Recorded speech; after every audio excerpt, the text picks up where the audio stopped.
A recent unanimous Supreme Court decision has just altered what occurs the next time emergency vehicle lights appear in your rearview mirror. And surprisingly, few individuals are discussing it yet. 9 justices, complete consensus, establishing a boundary that directly impacts every single driver who lawfully possesses a firearm in their vehicle. And here's the element that should give you pause.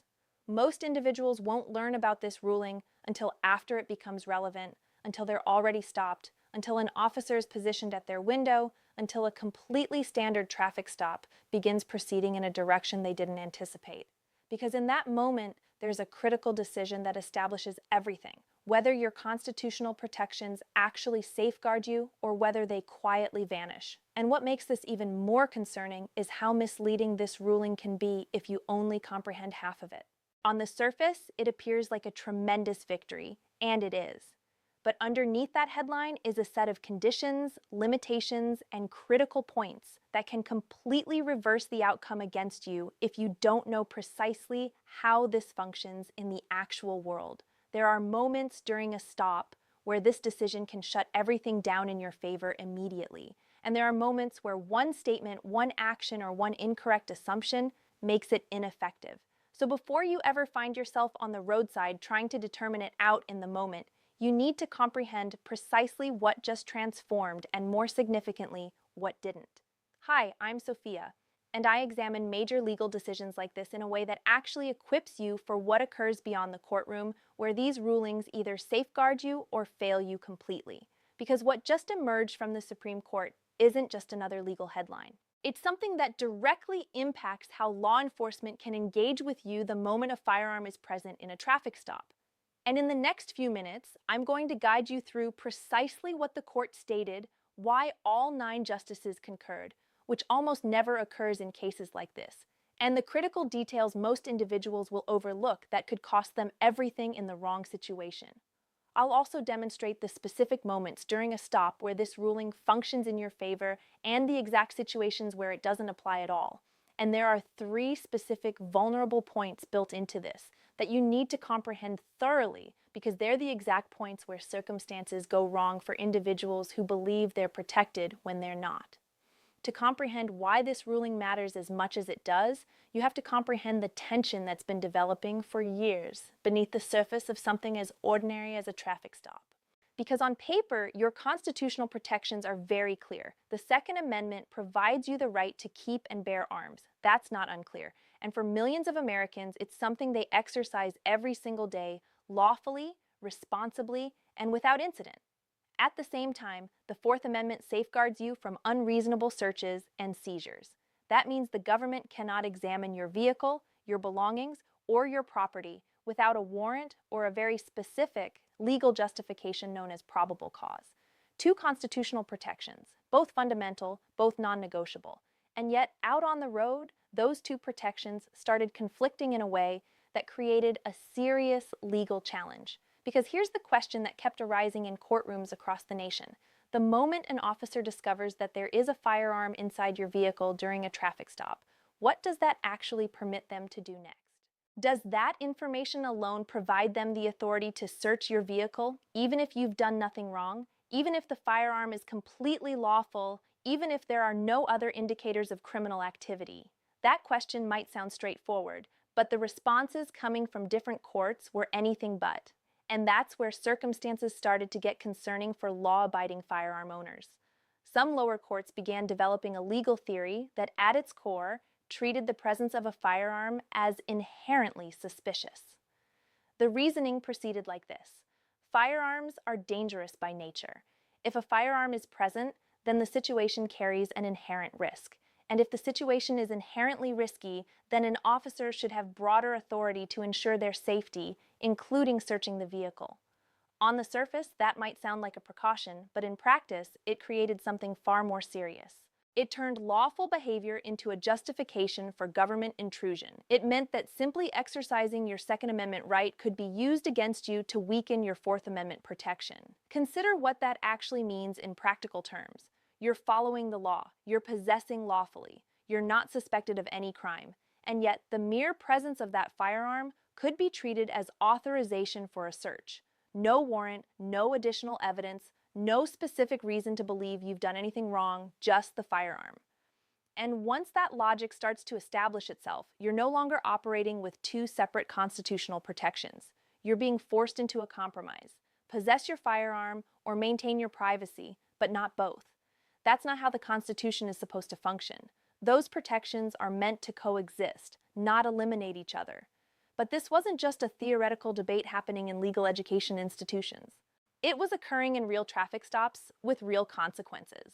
And it was expanding more cases, more rulings, more situations where lawful firearm owners found themselves being treated as if they had already crossed a legal boundary simply because of what they had in their vehicle. And the further this trend proceeded, the more it started to reshape behavior in practical situations.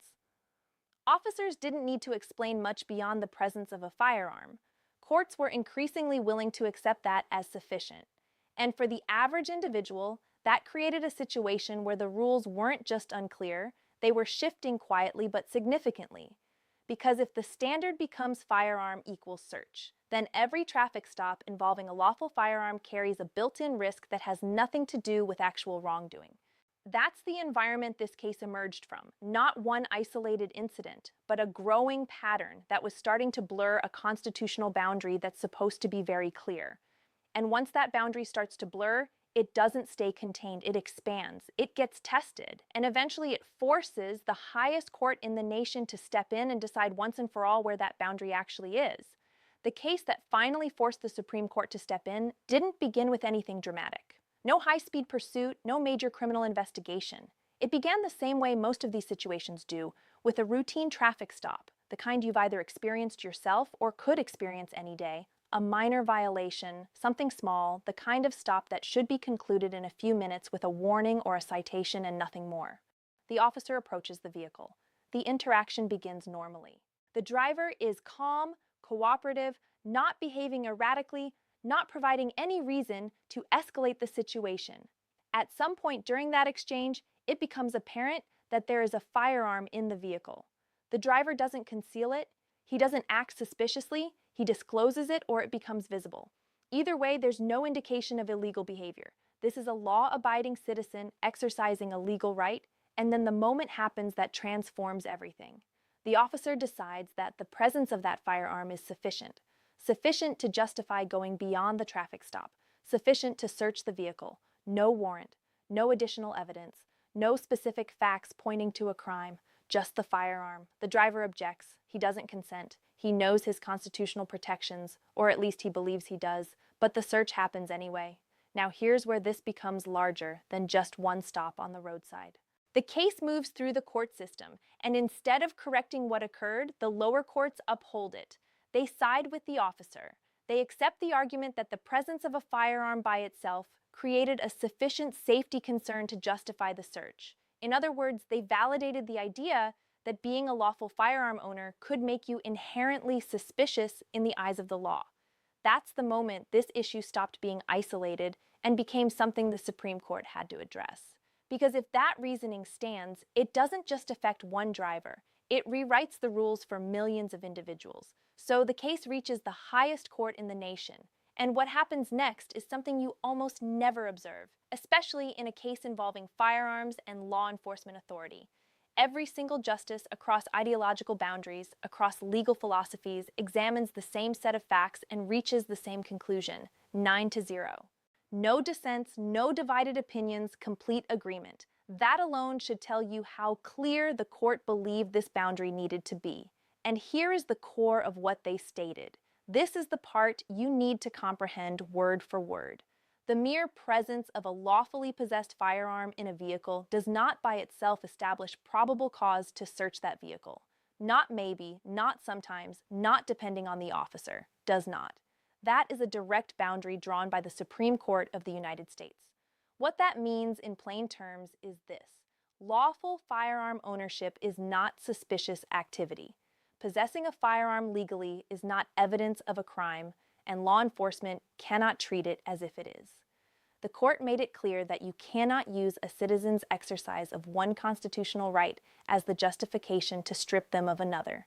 The Second Amendment and the Fourth Amendment are not in competition with each other. They stand together. And when all 9 justices agree on something this specific, it sends a message that goes far beyond this one case. It tells every court, every department, every officer in the nation that this is not an unclear area anymore. The boundary is defined. Armed does not mean criminal. Now, before you assume that this ruling resolves everything in your favor the next time you're stopped, there's something you need to comprehend, because this is where most individuals get it wrong, and it's where situations start to deteriorate rapidly. The part of this ruling that matters most, the part that will either protect you or fail you completely, comes down to 2 words that are easy to overlook by itself. The court did not state that a firearm can never be part of probable cause. They stated it cannot be the only reason. And that distinction is where everything transforms, because the moment you add anything else to that situation, anything an officer can point to, describe, or interpret, the legal analysis shifts immediately.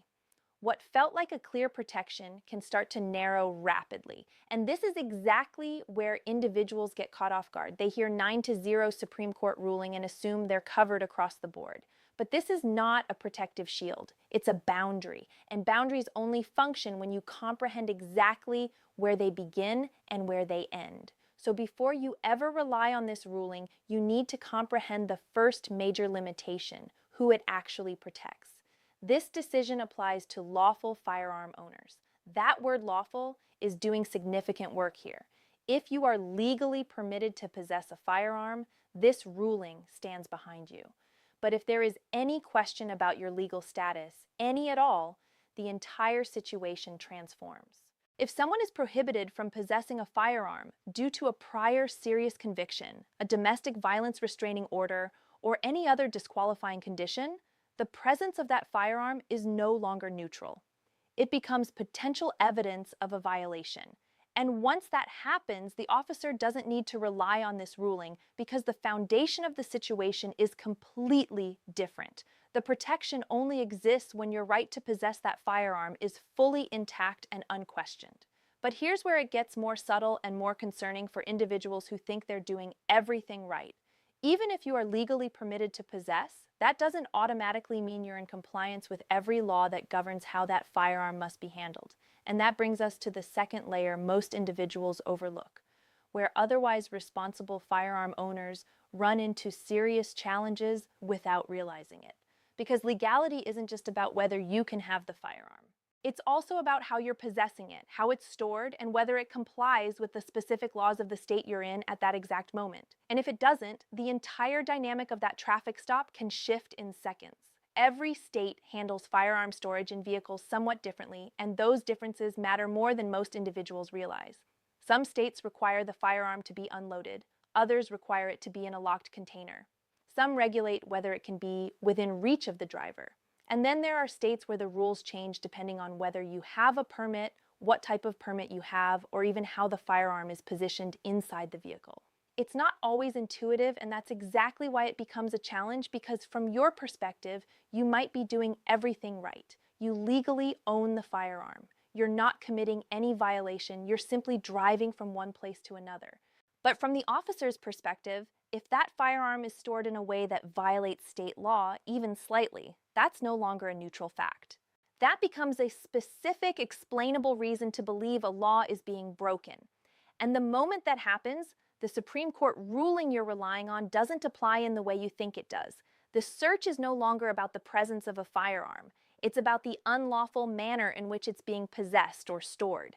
This is where many otherwise careful, responsible firearm owners get caught off guard, not because they intended to break the law, but because they didn't realize how specific and technical those laws can be depending on where they are.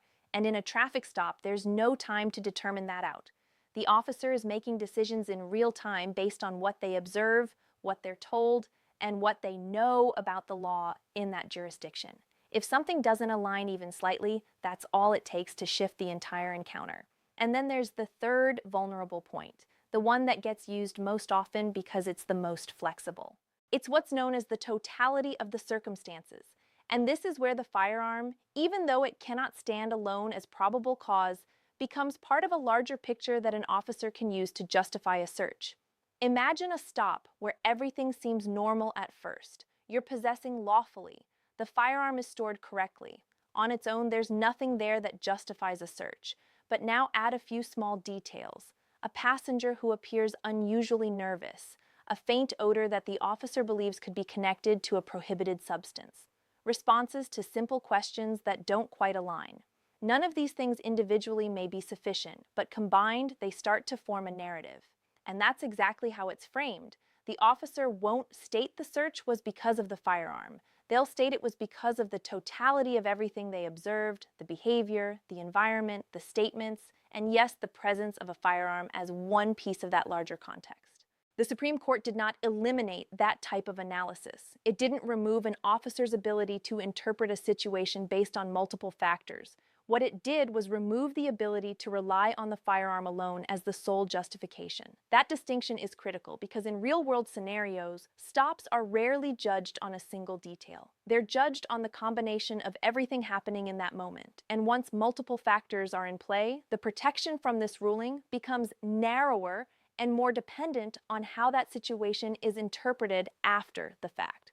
Which brings us to the moment where most of these encounters are decided, not by the law, not by the court, but by a single question that sounds simple on the surface and ends up overriding everything you just learned.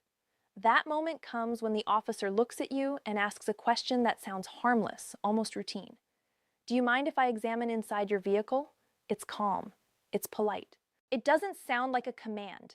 And that's exactly why it's so effective, because in that moment, it feels like cooperation is the right approach. You want to demonstrate you're not a challenge. You want to complete the stop quickly. You want to avoid tension. But what's actually happening in that moment is far more significant than it sounds, because if the officer does not already have probable cause, this is the point where they try to bypass that requirement entirely by asking you to provide it to them. And the second you state yes or sure, or even something as casual as I suppose that's acceptable, everything transforms. The Supreme Court ruling we just examined, the one that states a firearm alone cannot justify a search, no longer matters. You've just replaced constitutional protection with voluntary permission. And once that happens, there's no reversing it. In a courtroom, it won't matter that the officer didn't have enough to search your vehicle. What will matter is that you permitted it. That's why this is the most concerning moment of the entire interaction.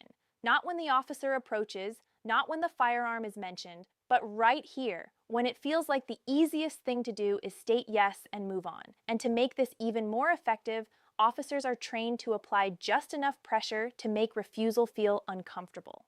You might hear something like, if you've got nothing to conceal, why not just let me take a quick examination? It's designed to shift the burden onto you to make it feel like stating no is suspicious, but legally, it's not. Refusing consent is not evidence of wrongdoing. It is the exercise of a constitutional right. So if you remember nothing else from this entire breakdown, remember this: consent overrides everything. If you provide it, the protections you're relying on disappear immediately. Now, let's shift from theory to practice, because knowing the law only helps if you know how to apply it in the moment. The moment those lights activate behind you, the way you handle the next 60 seconds establishes the tone for everything that follows. Stop safely and promptly. Don't delay. Don't create uncertainty about your intentions. Once you stop, turn off your engine. Lower your driver's side window completely. And if your windows are tinted, lower the others as well. If it's dark, activate your interior light. These small actions remove one of the biggest sources of tension in any traffic stop, the unknown. Then place your hands flat on the steering wheel where they are clearly visible and keep them there. Do not reach for your license. Do not reach for your registration. Wait, because from the officer's perspective, those first few seconds are about assessing risk. And unexpected movement, especially toward areas where a firearm might be located, is one of the fastest ways to escalate a situation that didn't need to escalate. When the officer approaches and asks for your documents, that's your moment to communicate clearly and calmly. If your registration or identification is anywhere near where a firearm is stored, you need to state that before you move. A simple, controlled statement transforms everything. Officer, my registration is in the glove box, and I want to inform you I am legally possessing a firearm. How would you like me to proceed? That statement accomplishes more than individuals realize.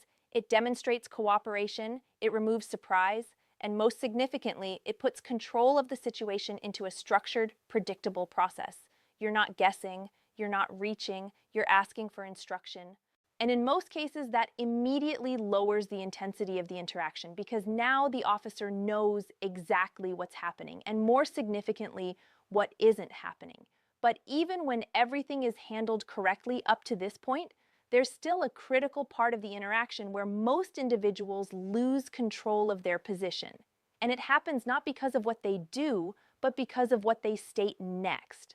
What you state during a traffic stop matters just as much as what you do. And in many cases, it matters more because once the initial interaction is under control, the next phase becomes verbal questions, casual conversation, clarifications. And this is where many individuals, without realizing it, start building the very case that can be used against them. It usually doesn't feel like an interrogation. It feels casual. Where are you coming from? Where are you headed tonight? Is there anything in the vehicle I should know about? On the surface, these seem harmless, but each response provides the officer more information to work with, more context to interpret, and more opportunities to identify inconsistencies or build suspicion.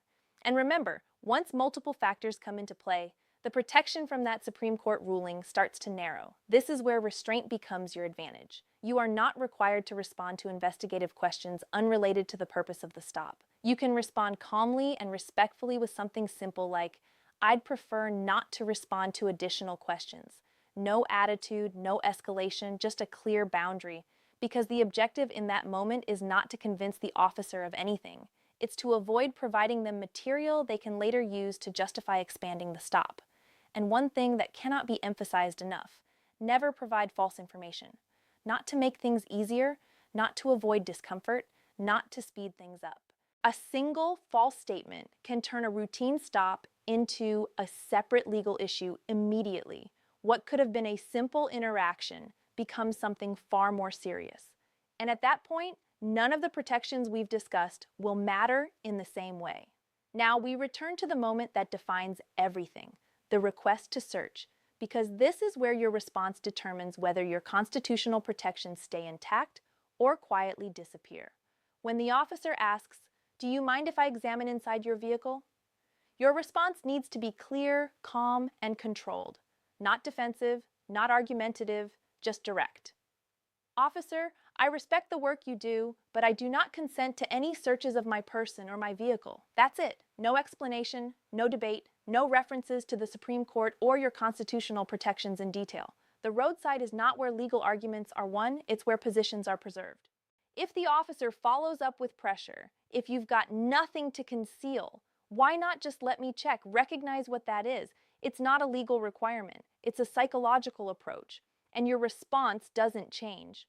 "I'm exercising my constitutional protections, and I do not consent to a search." Then you stop speaking. Silence in that moment is not awkward. It's strategic because every additional word creates an opportunity for misinterpretation, contradiction, or escalation. Most individuals try to speak their way out of discomfort, and in doing so, they hand over exactly what an officer needs to justify proceeding further.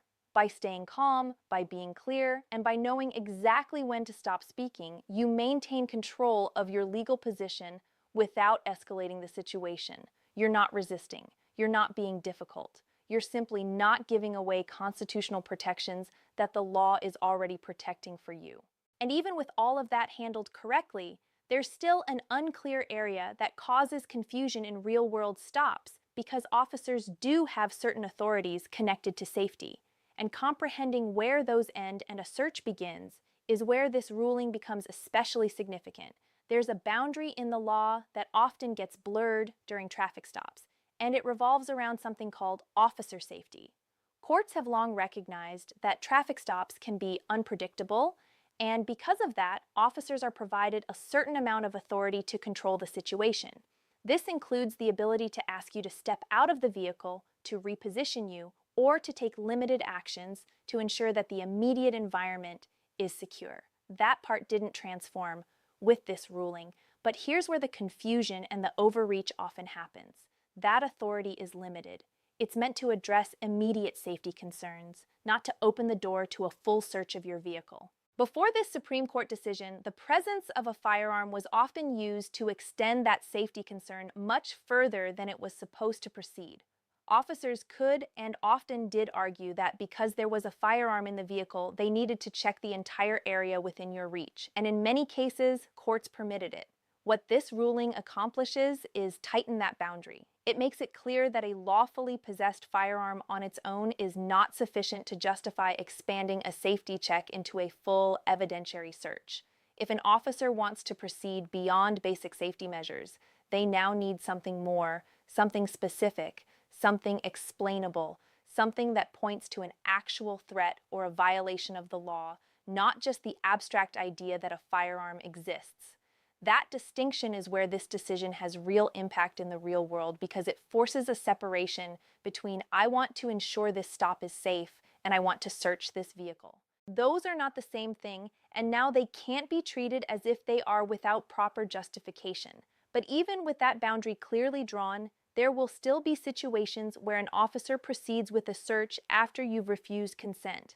And if that happens, what you do next matters more than most individuals realize. Your instinct might be to object physically, to block access, to argue in the moment, but that is exactly what you do not want to do.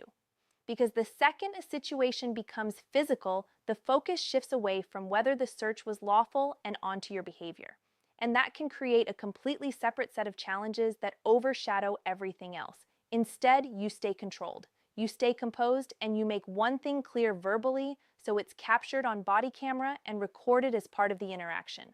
I am not resisting, but I do not consent to this search. That statement matters because it draws a clean boundary between compliance and permission. You are not interfering, but you are also not agreeing. And that distinction becomes critical later if the legality of that search is ever reviewed in court. From that point on, you allow the situation to proceed. Every action taken after that, every step the officer takes, every place they examine, every item they touch becomes part of a record that can be challenged. If the search was not justified, anything found during that search can potentially be suppressed. But that only functions if your conduct during the stop didn't complicate the situation. This is where discipline matters more than emotion, because in the moment it can feel wrong. It can feel unfair, but your objective is not to win the argument on the roadside. Your objective is to protect your position so that if something crosses the boundary, you have the strongest possible case afterward. And once the stop is concluded, there's one more step that almost no one takes, but it can make the difference between a weak case and a strong one. The moment that traffic stop ends, when you're back in your vehicle and driving away, it might feel like everything is concluded. But if anything about that interaction felt unusual, unclear, or pushed beyond what should have happened, that's actually when one of the most significant steps begins. And almost nobody accomplishes it because memory fades faster than you think. Details that feel crystal clear in the moment start to blur within minutes. The exact words that were used, the sequence of events, the tone, the timing, all of it starts slipping. And those are the exact details that matter if that stop is ever questioned later. So before you've proceeded 5 miles down the road, take a moment and document everything you can remember. The time of the stop, the location, the officer's name and badge number if you have it, what you were stopped for, when the firearm was mentioned, whether you were asked for consent, whether you provided it or refused it, the exact phrasing of key moments if you can recall it. These details are not small. They are the foundation of how any legal review of that stop will be evaluated. Because if something crossed the boundary, your ability to clearly explain what happened accurately and consistently can determine whether that boundary is recognized in a courtroom or dismissed entirely. And by the time you're trying to reconstruct it days or weeks later, those details are much harder to recover. Now, there's another layer to this that becomes especially significant if you ever travel with a firearm. And it's one of the most overlooked risks in situations like this. Because while this Supreme Court ruling applies nationally to how your Fourth Amendment constitutional protections are interpreted, it does not create a single unified set of firearm laws across the nation.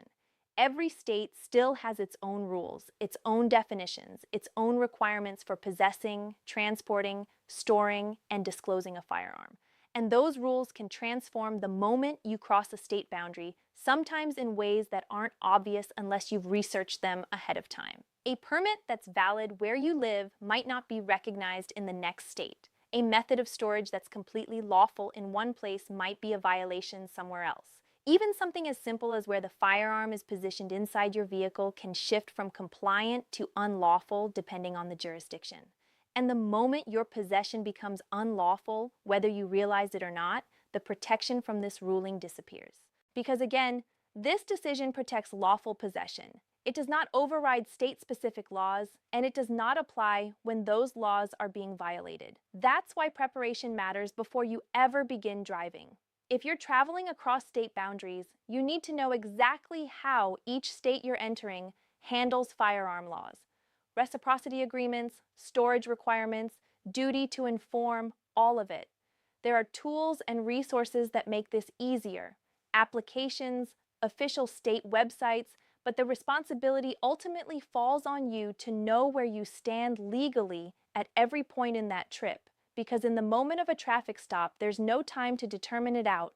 The officer is going to apply the law as it exists in that state, not the one you came from. And if there's a mismatch, even an unintentional one, that's all it takes to transform the entire interaction. And when you step back and examine everything we've covered, it leads to one final point that connects all of this together. What this ruling truly provides you and what it still depends on you to accomplish correctly. What the Supreme Court accomplished here is significant. There's no question about that. A unanimous 9-0 decision drawing a clear constitutional boundary is not something you observe often, especially in an area as complex and debated as firearms and law enforcement authority. The court made one thing absolutely clear. You do not have to choose between your Second Amendment constitutional protections and your Fourth Amendment constitutional protections. You are entitled to both at the same time, fully, without compromise, without trade-off. But what the court did not accomplish, and this is just as significant, is remove responsibility from the person exercising those constitutional protections. Because this ruling doesn't operate in isolation. It doesn't automatically protect every situation. It doesn't override state laws. And it doesn't correct mistakes made in the moment. It protects lawful possession. It protects clear boundaries. And it functions best when the person on the roadside comprehends exactly how to operate within those boundaries. That means staying calm when it matters most, maintaining your hands visible, communicating clearly before you move, not volunteering unnecessary information, not providing false information, not consenting to searches, comprehending the laws of the state you're in, not the one you came from. Because the second any of those pieces fall out of place, the protection this ruling provides starts to weaken. And that's the part most individuals never hear. They hear the headline, they hear 9-0 Supreme Court decision, they assume that's sufficient. But constitutional protections don't enforce themselves. They depend on how they're used. So now return to that moment we started with. You're on the roadside, lights flashing behind you, an officer walking up to your window. In one version of that moment, you're unsure. You're reacting. You're making decisions under pressure, without a clear comprehension of what protects you and what doesn't. And that's where circumstances go wrong, not because of intent, but because of uncertainty. In the other version, you already know exactly how this functions. Your hands are steady, your responses are controlled, you comprehend when to speak, what to state, and when to stop speaking. You recognize the moment consent is being asked for, and you know exactly how to respond. You're not escalating the situation, but you're not giving anything away either. That's the difference this information makes. Because at the end of the day, this ruling didn't just define a legal boundary, it provided you a tool. And like any tool, its effectiveness depends entirely on the person using it. Used correctly, it protects you. Used incorrectly or not comprehended at all, it might as well not be there. Most individuals won't take the time to learn this until after something goes wrong, after the search, after the charge, after the moment has already passed. But you're not in that position anymore. Now you know where the boundary is. And more significantly, you know how to stay on the right side of it.